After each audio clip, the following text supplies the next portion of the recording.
اللہ نے ہمیں اس طرح پیدا کیا ہے کہ ہماری ضروریات ہوتی ہیں اور ہماری زندگی میں مختلف چیزیں ہوتی ہیں جنہیں ہم پورا کرنا چاہتے ہیں. ہم ہمیشہ اللہ تعالیٰ کے محتاج ہوتے ہیں، وہی ہماری ضرورتیں پوری کرنے والا ہے اور ہم اسی کو پکارتے ہیں. کبھی کبھی ہم اللہ کو بہت زیادہ اور بہت لمبے عرصے تک پکارتے ہیں، لیکن ہمیں اپنی دعاؤں کا فوری نتیجہ نظر نہیں آتا. مگر ہمیں یہ جان لینا چاہیے کہ جب بھی ہم اللہ سے دعا مانگتے ہیں وہ دعا اللہ کے ہاں لکھ لی جاتی ہے. دعا کرنا بہت بڑی عبادت ہے. اگر کسی شخص کی دعائیں ویسے پوری نہ ہو جیسی وہ چاہتا تھا، لیکن اس کے باوجود وہ مسلسل اللہ سے دعا کرتا رہا، تو اللہ کے حکم سے وہ شخص صبر اور ثابت قدمی کے سبب جنت میں داخل کر دیا جائے گا، کیونکہ اس نے اپنی زندگی میں صبر سے کام لیا اور آزمائشوں کو برداشت کیا. اللہ بہتر جانتا ہے کہ آپ کے لیے کب اور کیا بہتر ہے. وہ جانتا ہے کہ جو چیز آپ مان رہے ہیں وہ آپ کے حق میں بہتر ہے یا نہیں. وہ جانتا ہے کہ اگر آپ کو وہ چیز دی جائے تو وہ آپ کے لیے فائدہ مند ہوگی یا نقصان دہ. کبھی کبھی ہم ایسی چیزوں کی خواہش کرتے ہیں جو ہمیں اچھی لگتی ہیں، لیکن در حقیقت وہ ہمارے لیے نقصان دہ ہوتی ہیں. کچھ چیزیں ہمیں ایسی لگتی ہیں کہ ہمارے لیے فائدہ مند ہیں، مگر وہ ہماری زندگی میں تباہی یا پریشانی کا سبب بن سکتی ہیں. اسی لیے ہمیں ہمیشہ اللہ کی رحمت مانگنی چاہیے، اسی پر بھروسہ رکھنا چاہیے اور یقین رکھنا چاہیے کہ اللہ جو کچھ کرتا ہے وہ ہمیشہ ہمارے حق میں بہتر ہوتا ہے. آج میں ایک بہت اہم معاملے پر بات کرنا چاہتا ہوں، اور وہ یہ ہے کہ زندگی میں وہ دروازے جو بند ہوتے ہیں ان کو کھولنے کی چابی کیا ہے. ہم زندگی میں چلتے ہیں تو کئی دروازے بند ملتے ہیں، کئی راستے رکاوٹوں سے بھرے ہوتے ہیں. ان دروازوں کو کھولنے والا صرف اللہ ہے. مثال کے طور پر کسی شخص کا رزق، کبھی وہ مالی تنگی میں مبتلا ہوتا ہے، قرض میں ڈوبا ہوتا ہے، اچھی نوکری نہیں ملتی، تنخواہ کم ہوتی ہے، کبھی صحت کے مسائل ہوتے ہیں، کبھی گھریلو مسائل، کبھی بچوں، بیوی، والدین، بہن بھائیوں یا رشتہ داروں کے ساتھ مسائل ہوتے ہیں. ہم ان مسائل کو حل کرنے کی کوشش کرتے ہیں لیکن کچھ نہیں ہوتا، دروازہ بند ہی رہتا ہے. لیکن ان دروازوں کو کھولنے کا ایک طریقہ ہے جو ہمیں اللہ نے سکھایا ہے. یہ ایک بہت آسان طریقہ ہے، لیکن ہم میں سے بہت سے لوگ اسے نظر انداز کر دیتے ہیں.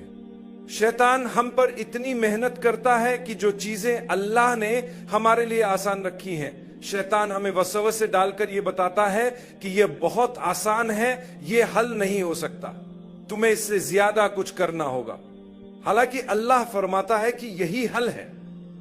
حل بہت سادہ ہے، لیکن اس پر قائم رہنا ضروری ہے. اگر آپ صرف اس لیے نماز پڑھیں کہ آج آپ بیمار ہیں اور امید رکھیں کہ کل صبح شفا مل جائے گی، تو ایسا نہیں ہوتا.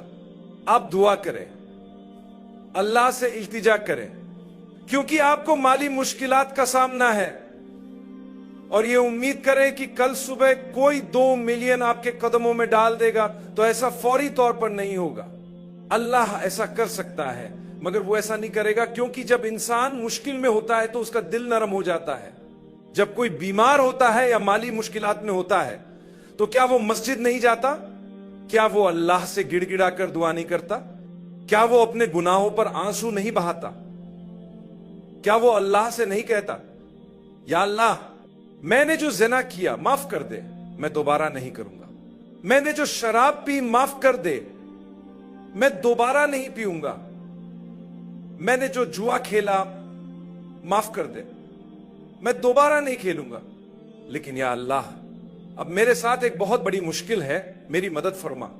بندہ اس وقت اللہ کے بہت قریب ہوتا ہے کیونکہ وہ مصیبت میں ہے.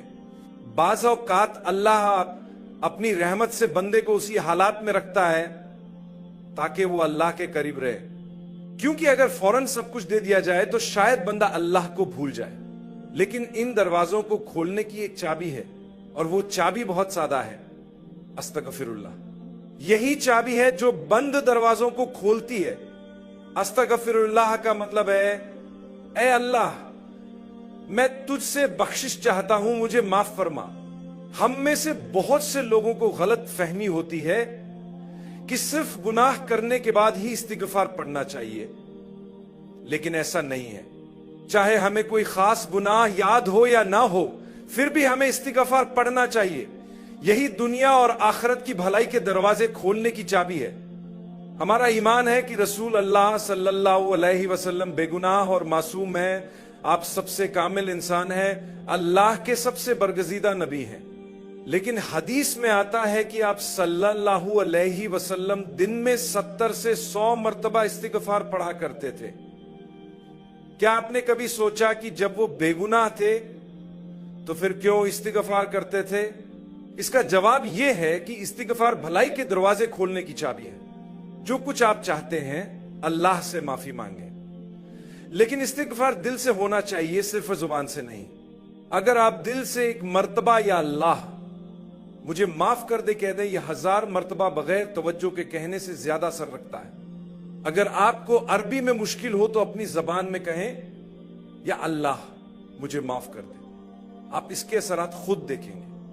جب مسجد میں داخل ہو رہے ہو، جب نکل رہے ہو، جب نماز کے بعد بیٹھے ہوں، جب گاڑی چلا رہے ہوں، جب کچن میں ہوں، جب لباس پہن رہے ہوں، جب کام کر رہے ہوں، جب چل رہے ہوں، جب بات کر رہے ہوں، بار بار یا اللہ مجھے معاف کر دے کہیں۔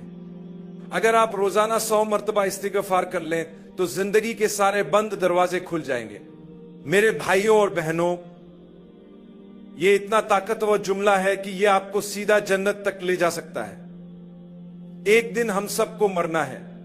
اگر ہم روزانہ استغفار کرنے کے عادی ہو جائیں تو اس کا مطلب ہے کہ جس دن ہم مریں گے اس دن بھی ہم نے کہا ہوگا، اے اللہ مجھے معاف فرما۔